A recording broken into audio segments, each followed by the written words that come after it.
Bonjour à chacun, et je suis content de pouvoir partager avec vous. J'espère que vous vous portez bien. Je sais que ce n'est pas évident, un temps de confinement, mais par la grâce de Dieu, nous allons pouvoir ensemble traverser ce temps, ce moment, et glorifier le Seigneur. En ce jour où nous voulons adorer, en ce jour où nous voulons célébrer, il est bon aussi d'écouter la parole de Dieu. Je suppose que vous avez peut-être pu déjà louer, adorer. Pour ceux qui ne l'auraient pas fait, eh bien, je vous invite à un temps de prière avec moi et puis nous allons partager un texte de la parole et nous allons recevoir de la part de Dieu ce qu'il a à nous donner. Prions ensemble. Éternel, Dieu fidèle, Dieu vivant, Dieu puissant, nous sommes rassemblés devant toi. Nous voulons faire silence. Nous voulons ouvrir nos oreilles spirituelles et être à l'écoute de ce que tu as à nous dire. Les temps que nous traversons sont vraiment des temps sombres où beaucoup de tristesse, de deuil sont présents dans beaucoup de familles aujourd'hui. Les temps que nous traversons sont des temps bouleversés, mais nous croyons qu'auprès de toi, nous pouvons trouver la paix. Nous croyons qu'auprès de toi, nous pouvons trouver la réponse dans nos cœurs aux questions que parfois nous nous posons. Seigneur, bénis ce temps ensemble, bénis ce temps de réunion, bénis la lecture de ta parole et le partage que nous allons faire ensemble. Merci pour ton amour, pour ta grâce, pour ta fidélité. Conduis-nous au travers de la lecture. Dans le nom de Jésus-Christ, nous t'avons invoqué et nous pouvons dire ensemble Amen. Eh bien, c'est vrai que les temps sont difficiles avec ce nombre impressionnant de victimes, 24 000, plus de 24 000 morts déjà dans le monde. Ce coronavirus fait des ravages. Quelle est la pensée de Dieu pour nous en ce jour? Qu'est-ce que Dieu veut nous dire? Eh bien, j'aimerais partager avec vous un texte dans le livre de l'Ancien Testament, dans le livre de Daniel, et partager quelques pensées au sujet du chapitre 10, un extrait donc de la vie de cet homme de Dieu, de ce serviteur de Dieu qu'on appelle Daniel, on met aussi Belchatsar dans les Écritures. Je lis pour vous, la lecture se fera donc dans Daniel au chapitre 10, du verset 1er au verset 14. Il est écrit: La 3e année de Cyrus, roi de Perse, une parole fut révélée à Daniel qu'on nommait Belchatsar. Cette parole, qui est véritable, annonce une grande calamité. Il fut attentif à cette parole et il eut l'intelligence de la vision. En ce temps-là, est-il écrit, moi, Daniel, je fus 3 semaines dans le deuil. Je ne mangeai aucun mets délicat, il n'entra ni viande ni vin dans ma bouche, et je ne moignis point jusqu'à ce que les 3 semaines soient accomplies. Le 24e jour du 1er mois, j'étais au bord du grand fleuve qui est Hiddekel. Je levai les yeux, je regardais, et voici, il y avait un homme vêtu de lin, et ayant sur les reins une ceinture d'or d'Uphaz. Son corps était comme de chrysolite, son visage brillait comme l'éclair. Ses yeux étaient comme des flammes de feu, ses bras et ses pieds ressemblaient à de l'airain poli, et le son de sa voix était comme le bruit d'une multitude.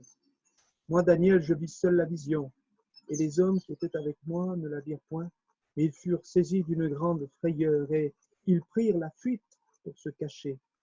Je restai seul, et je vis cette grande vision, les forces me manquèrent, mon visage changea de couleur et fut décomposé, je perdis toute vigueur, j'entendis le son de ses paroles, et comme j'entendais le son de ses paroles, je tombai, frappé d'étourdissement, la face contre terre. Et voici, une main me toucha, et secoua mes genoux et mes mains. Puis il me dit, Daniel, homme bien-aimé, sois attentif aux paroles que je vais te dire, et tiens-toi debout à la place où tu es, car je suis maintenant envoyé vers toi. Lorsqu'il m'eut ainsi parlé, je me tins debout, en tremblant. Il me dit, Daniel, ne crains rien, car dès le premier jour où tu as eu à cœur de comprendre et de t'humilier devant ton Dieu, tes paroles ont été entendues, et c'est à cause de tes paroles que je viens. Le chef du royaume de Perse m'a résisté 21 jours, mais voici Michaël, l'un des principaux chefs, un ange, est venu à mon secours, et je suis demeuré auprès des rois de Perse. Je viens maintenant pour te faire connaître ce qui doit arriver à ton peuple dans la suite des temps, car la vision concerne encore ce temps-là. Amen. Qu'est-ce que Dieu peut nous révéler et nous dire, nous conseiller au travers de ce temps que nous traversons? Quand nous lisons cet extrait de la vie de Daniel, quand nous comprenons ce qui lui arrivait et que nous retenons les enseignements spirituels que ce texte nous donne.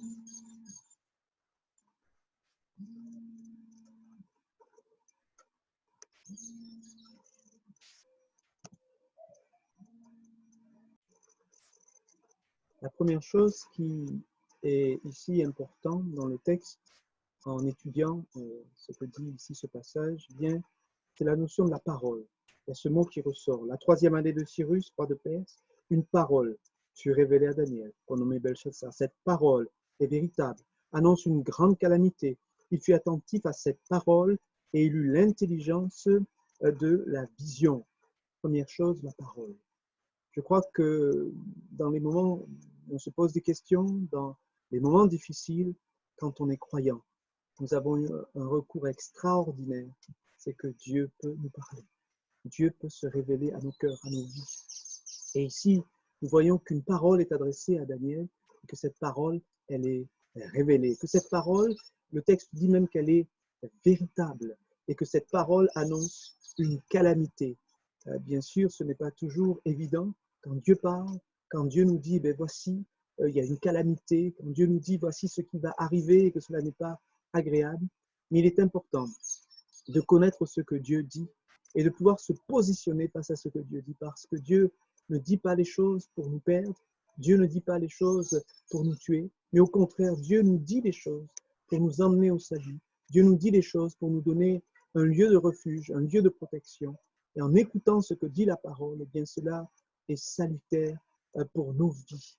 Face à la calamité que Daniel apprend, eh bien, il aura une attitude et une réaction. Face à ce que nous vivons, bien sûr, la parole, eh bien, elle est là pour nous aider à nous situer, à nous tranquilliser, mais aussi à prendre refuge si ce n'était pas encore le cas. Ce que nous vivons dans ces temps, avec cette grande mortalité, cet impact du virus, du coronavirus, eh bien, nous rappelle que le monde dans lequel nous vivons, malheureusement, est réservé pour un jugement divin qui viendra. La Bible nous dit, l'Apocalypse nous parle de ces choses. Si on lit à partir du chapitre 6 de l'Apocalypse, on voit les différents fléaux qui déferleront un jour dans ce monde. Et ce que nous vivons quelque part, eh bien, je le crois, est un coup de trompette, est un coup d'avertissement, est un rappel que la parole de Dieu s'accomplit et qu'au fur et à mesure que nous nous approchons de la fin des temps, eh bien, des événements dans ce monde nous rappellent qu'un jour viendra le jugement de Dieu. Et quand on lit la parole de Dieu, on peut avoir froid dans le dos face à la notion du jugement que Dieu peut envoyer. J'ai sélectionné quelques-unes des lectures, surtout dans Ésaïe, qui nous parle de ce temps difficile que la Bible appelle le jour de l'Éternel ou le jour du Seigneur. Mais nous sommes invités justement à être protégés de ce jour, eh bien, en faisant alliance avec Dieu, en faisant partie du peuple de Dieu. C'est un peuple que Dieu veut protéger effectivement de son jugement. Je lis pour vous néanmoins les avertissements de la parole de Dieu concernant le jour de l'Éternel. Il est écrit, donc, premier passage dans Ésaïe, au chapitre 2, versets 10 à 12. Ésaïe 2, versets 10 à 12. Je lis pour vous, il est écrit,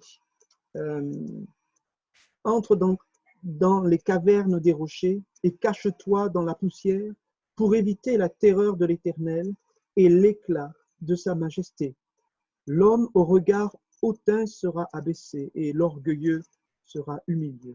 L'Éternel seul sera élevé ce jour-là, car il y a un jour pour l'Éternel des armées contre tout homme orgueilleux et hautain, contre quiconque s'élève, afin qu'il soit abaissé. Il y aura un jour pour l'Éternel, un jour contre les orgueilleux. Souvent, dans notre vanité, dans notre orgueil, nous oublions que nous ne sommes pas grand-chose et qu'il y a un Dieu créateur à qui nous devons respect, à qui nous devons honneur et à qui nous devons obéissance. Et ce qu'il demande de nous est révélé au travers de la Bible. Je lis un deuxième passage pour vous dans Ésaïe, au chapitre 13, à partir du verset 6. Gémissez, est-il écrit, car le jour de l'Éternel est proche. Il vient comme un ravage du Tout-Puissant. C'est pourquoi toutes les mains s'affaiblissent, et tout cœur d'homme est abattu. Ils sont frappés d'épouvante, est-il écrit. Les spasmes et les douleurs les saisissent. Ils se tordent comme une femme en travail. Ils se regardent les uns les autres avec stupeur. Leurs visages sont enflammés. Voici le jour de l'Éternel arrive. Jour cruel, dit la Bible, jour de colère et d'ardente fureur, qui réduira la terre en solitude et en exterminera les pécheurs. Car les étoiles des cieux et leurs astres ne feront plus briller, est-il écrit, leur lumière. Le soleil s'obscurcira dès son lever, et la lune ne fera plus luire sa clarté. Je punirai le monde pour sa malice, et les méchants pour leurs iniquités.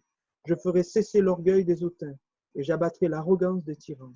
Je rendrai les hommes plus rares que leur faim, et je les rendrai plus rares que l'or d'Ophir.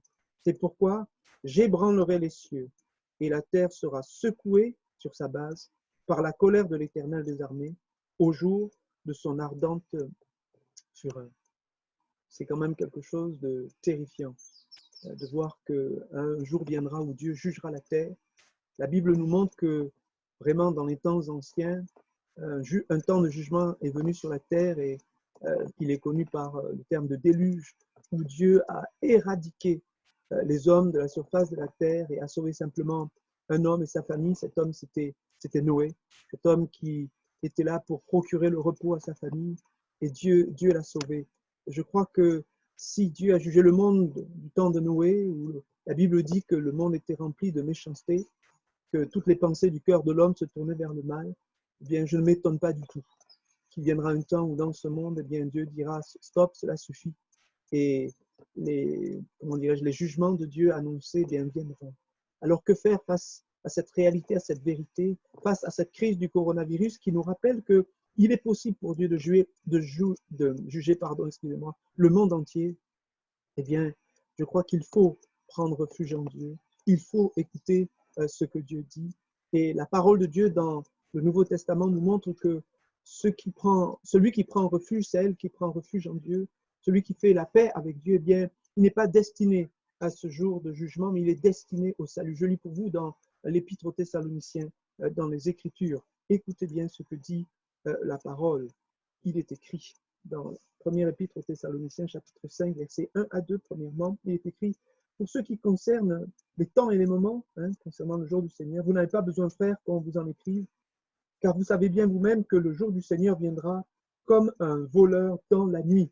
On lit un petit peu plus bas, verset 9, car Dieu ne nous a pas destinés à la colère, mais à la possession du salut par notre Seigneur Jésus-Christ, qui est mort pour nous, afin que soit que nous veillions, soit que nous dormions, nous vivions ensemble avec lui. C'est pourquoi exhortez-vous réciproquement et édifiez-vous les uns les autres, comme en réalité vous le faites. Et la fin du passage dit que le Dieu de paix vous sanctifie lui-même, tout entier, et que tout votre être, l'esprit, l'âme et le corps, soient conservés irréprochables lors de l'avènement de notre Seigneur Jésus-Christ. Celui qui vous a appelé est fidèle et c'est lui qui le fera. Amen. Dieu veut préparer son peuple. Avant d'envoyer ses jugements sur la terre, la Bible nous montre que Dieu bien jugera ce monde. Pardon, avant que Dieu juge ce monde, Dieu, en tous les cas, il y a une compréhension des textes qui nous montre que Dieu va enlever son peuple. Il va permettre à son peuple qui est prêt, eh bien, de partir dans les cieux, dans les airs, pour le rejoindre, avant, a priori, de déclencher sur la terre une vague de jugement sans précédent.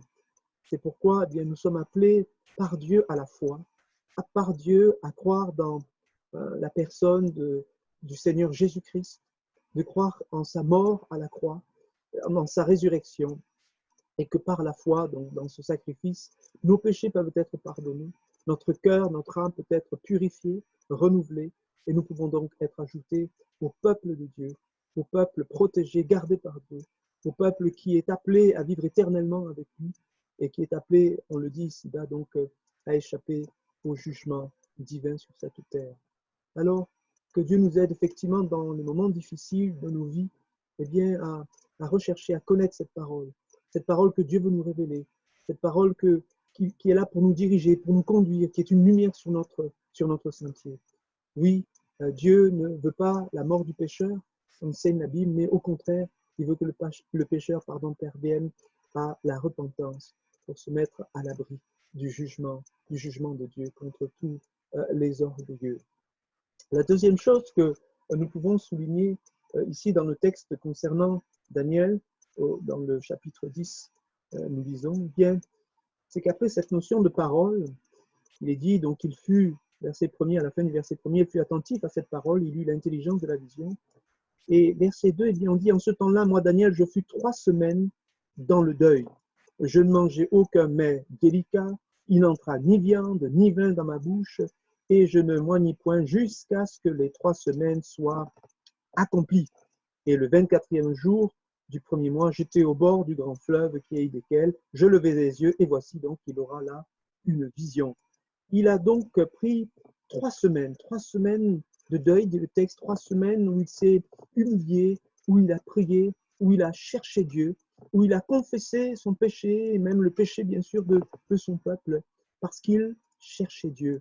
Je crois que dans les moments où tout va mal, eh bien, la Bible nous montre dans différents textes comme celui-là qu'il est important de s'adonner à la prière, il est important de chercher Dieu, il est important de trouver des réponses en Dieu aux questionnements que nous pouvons avoir face à la situation que nous vivons, que nous expérimentons. C'est véritablement dans différents textes le conseil de Dieu. Et dans la fin des temps, le texte dit la fin de toute chose est proche et nous devons vaquer à la prière. Je crois que Dieu appelle tous ceux qui ont ce sens spirituel eh bien, à se mettre à part, à chercher, à prendre des temps sérieux devant Dieu, des temps où quelque part, eh bien, on s'humilie devant Dieu, on cherche Dieu, parce que eh bien, Dieu est là pour répondre à ceux qui le cherchent de tout leur cœur. La Bible dit d'ailleurs, cherchez et vous trouverez, frappez, on vous ouvrira. Donc Dieu est prêt à répondre au cœur, à la vie d'un homme, d'une femme, qui le cherche, qui veut trouver auprès de lui eh bien, une réponse au questionnement, qui veut trouver une réponse peut-être au trouble, à l'agitation qu'il a dans son cœur et dans sa vie. Dieu répondra si nous le cherchons de tout notre cœur. On peut se poser la question, qu'est-ce qui motivait Daniel ici? Que cherchait-il véritablement? Eh bien, la suite du texte, le dernier verset que nous avons lu, nous dit ceci. Je relis pour vous dans Daniel 10, verset 14. Un ange parle à Daniel et lui dit, je viens maintenant pour te faire connaître ce qui doit arriver à ton peuple dans la suite des temps. Daniel voulait savoir ce qui allait arriver à son peuple dans la suite des temps, parce que les révélations qu'il avait eues auparavant montraient que les choses allaient être compliquées. Le texte montre du fait que le Messie qui allait être envoyé par Dieu serait retranché et qu'il y aurait beaucoup de désolation dans le pays de Jérusalem. Alors, Daniel bien cherche Dieu. Il veut comprendre ce qui va se passer parce que Dieu ne lui a pas dit que se passerait-il après. Est-ce que ça en est fini de son peuple? Quelle serait l'issue de toutes ces choses? En tous les cas, il est bouleversé par les premières révélations que Dieu lui a données et il cherche là encore une explication, une réponse, une plus grande compréhension de ce que Dieu veut faire pour son peuple. Alors on peut remarquer ici que Daniel quand même se sent très concerné par son peuple. Et chacun d'entre nous, bien sûr, on peut être concerné par son peuple. Mais les choses que Dieu lui a révélées sont des choses qui vont se passer dans des temps assez reculés. Mais pourtant, Daniel a cette recherche, a ce souci. Moi, je vois ici, chez Daniel, eh bien, une grande considération pour l'œuvre de Dieu et pour le peuple de Dieu. Quelque part, je vois ici un homme qui n'est pas, comment dirais-je, centré sur lui-même, mais un homme qui regarde vers l'extérieur et qui regarde vers ceux qui sont chers aux yeux de Dieu. Toute sa vie, Daniel a servi Dieu et au moment où on lit ce texte, Daniel a déjà passé 70 ans en déportation. S'il avait 15 ans ou 18 ans, il a probablement plus de 80 ans au moment où nous lisons ce texte. Donc, il est plus proche de la fin de sa vie que du début, mais pourtant, il cherche Dieu pour ce peuple auquel il appartient, ce peuple qui a été pendant 70 ans déjà en déportation. Et au moment où Daniel a cette vision, où Daniel se met à chercher Dieu pour avoir cette vision, eh bien, nous savons qu'un an auparavant, ou 2 ans auparavant, le peuple avait reçu l'ordre de rentrer au pays. Il avait reçu de la part du roi Cyrus la possibilité de rentrer au pays. Et je suppose que Daniel, vu son âge, lui, n'est pas rentré, resté là, probablement se disant que chemin faisant, peut-être il n'aurait pas eu la force d'arriver, ou tout simplement parce que Dieu ne l'a pas conduit dans cette direction. Il a probablement 80 ans et plus, et donc il est resté, malheureusement d'une certaine façon, à Babylone, mais heureusement pour nous, parce qu'il est resté à la recherche de Dieu, à la recherche de savoir ce que Dieu veut faire. Et d'ailleurs, dans cette recherche qu'il aura, eh bien, cela nous sera salutaire, puisqu'il va révéler des choses concernant son peuple, mais concernant aussi le monde entier, concernant la fin des temps. Et au travers de cette révélation, eh bien, nous-mêmes, nous pouvons nous positionner, dans la fin des temps pour savoir ce que Dieu attend de nous.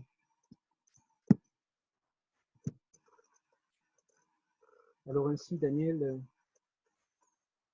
par cette recherche de Dieu, est un collaborateur.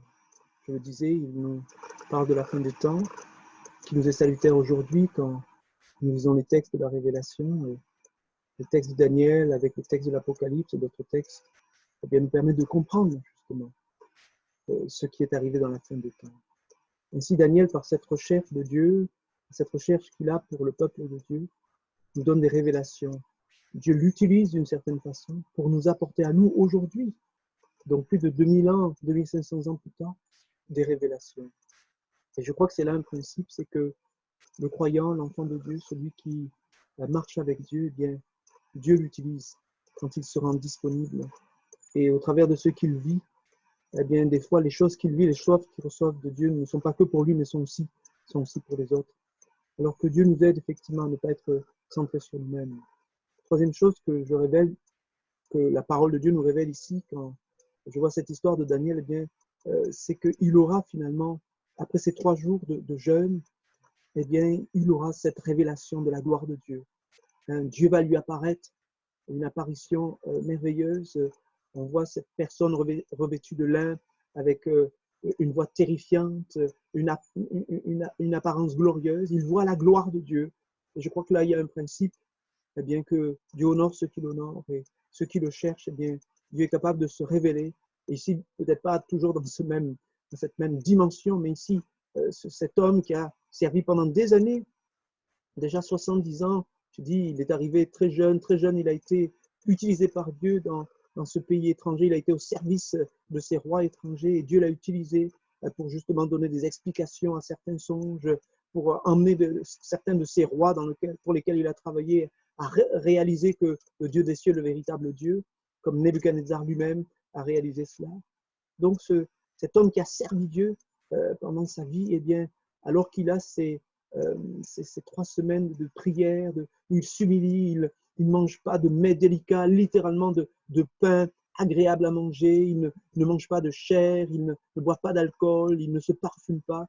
Il est véritablement dans un état d'humiliation et de deuil devant Dieu, parce qu'il croit que Dieu est celui qui répond à la prière de ses serviteurs. Eh bien, cet homme, Daniel, par cette attitude, il nous montre qu'il y a quand même un prix à payer pour servir Dieu, mais qu'en faisant ces choses, Dieu lui-même nous utilise pour la gloire de son nom. Et donc, cette gloire que Daniel voit, eh bien, elle le met à terre. Il dit, si je reprends le texte, eh bien, il dit, moi, Daniel, je vis seul la vision, et les hommes qui étaient avec moi ne la virent point, mais ils furent saisis d'une grande frayeur. Ils prirent la fuite pour se cacher. Je restai seul, et je vis cette grande vision. Les forces me manquèrent, mon visage changea de couleur, et fut décomposé. Je perdis toute vigueur, dit-il. J'entendis le son de ses paroles, et comme j'entendais le son de ses paroles, je tombais, frappé, d'étourdissement, dit le texte, la face contre terre. Donc Daniel a perdu toute vigueur, toute force face à la révélation de Dieu, face à la révélation de la gloire de Dieu. Eh bien, je crois que quel que soit l'homme, quelle que soit sa piété, le jour où nous rencontrerons la gloire de Dieu, eh bien, toute notre humanité, toutes nos qualités, eh bien, je crois, s'effondreront, s'écrouleront devant la gloire de Dieu. la Bible dit que toute bouche sera fermée devant lui. Et cela nous rappelle que nous ne sommes pas grand-chose devant un Dieu si grand. Et pourtant, parfois, dans nos attitudes, dans nos comportements, dans notre désobéissance, nous montrons que nous n'avons pas une grande considération pour le Dieu des cieux. Alors que Dieu nous aide quand même à nous positionner. Et au travers de cette attitude où Daniel s'effondre, Daniel quelque part s'humilie, mais il est simplement frappé par la grandeur de Dieu, eh bien, le texte nous montre qu'ensuite, eh bien, un ange vient le relever, la manifestation de Dieu même qui est là va le relever, va l'encourager, lui dire que c'est ton bien-aimé et va lui dire de faire attention parce qu'il a des choses à lui expliquer. Et je crois que, eh bien, quand Dieu se révèle à nous, que la grandeur de Dieu se révèle à nous, qu'on réalise notre finitude, eh bien, spirituellement, nous prenons la bonne position, la bonne attitude. Et Dieu, alors, sera capable de nous utiliser, de nous confier des paroles, de nous confier une révélation. Et au travers de cette révélation, nous serons capables d'être une source de bénédiction pour les autres. Alors voici ces trois choses que je retiens de ce texte qui montre en priorité un homme qui va jeûner pendant 3 semaines parce qu'il cherche Dieu, parce qu'il a eu des révélations, que la parole qu'il a reçue annonce une calamité. Et au travers de ce qu'il a entendu, il cherche Dieu parce qu'il veut une réponse favorable. Alors nous sommes invités, je crois, nous, face au temps que nous vivons, eh bien, à chercher Dieu de tout notre cœur, bien sûr, à chercher Dieu dans l'humilité, dans la prière, et à nous attendre à ce que Dieu se révèle à nous, et qu'au travers de cette révélation, nous puissions concourir et servir à la gloire de Dieu. Donc, que le Seigneur vraiment nous aide. Je vous invite un moment à prier Dieu par rapport à cette pensée que nous avons partagée. Éternel, tu es bon, tu es grand et puissant. Et dans ce monde bouleversé, tu nous rappelles que tu as un projet, tu as un plan, tu as un dessein qui s'accomplit. Les choses que nous vivons sont là pour nous remettre en phase avec la réalité de ta parole qui est vérité et qui s'accomplira. Donne-nous les uns les autres cette sagesse de pouvoir nous positionner correctement devant toi, de pouvoir chercher ta face, de pouvoir être disponible pour toi en recevant ce que tu as à nous dire dans la prière, dans le jeûne, et qu'au travers de ce que tu nous dis, nous puissions être une source d'encouragement et de grâce pour les autres, une source parfois de révélation de ce que Dieu a dit. Père, nous te remercions pour ce temps, ce moment. Je te prie que ta main de grâce et de bénédiction soit sur chacun d'entre nous, sur chacun de tes enfants. Tu vois ceux qui traversent des moments difficiles, je te prie vraiment de les encourager, de les fortifier et de nous permettre de persévérer malgré ces temps que nous traversons. Que ton nom, Père, soit béni dans le nom de Jésus. Amen. Et soyez bénis. Merci de m'avoir suivi. Ici, mon enregistrement, eh bien, effectivement, se fait un petit peu dans la nuit. Alors, merci à chacun de m'avoir suivi. Nous aurons la semaine prochaine, avec les collègues pasteurs, un temps de jeûne et de prière le samedi 4 avril. Et donc, des informations vous seront données par cela, afin que le plus grand nombre puisse participer. Bien sûr, nous sommes toujours en confinement, donc il faudra trouver les bons moyens, mais au travers des réseaux, au travers des connexions que nous pourrons vous donner, eh bien, vous pourrez vous préparer à ce temps. Donc, samedi prochain, de 9h à 15h, nous avons un temps de jeûne et prière pour toutes les églises des ADD, afin que Dieu fasse grâce à ce monde, à ce pays et à chacune de nos vies. Soyez bénis, soyez encouragés, persévérez dans la foi. Que le Seigneur vous bénisse, dans le nom de Jésus. Amen.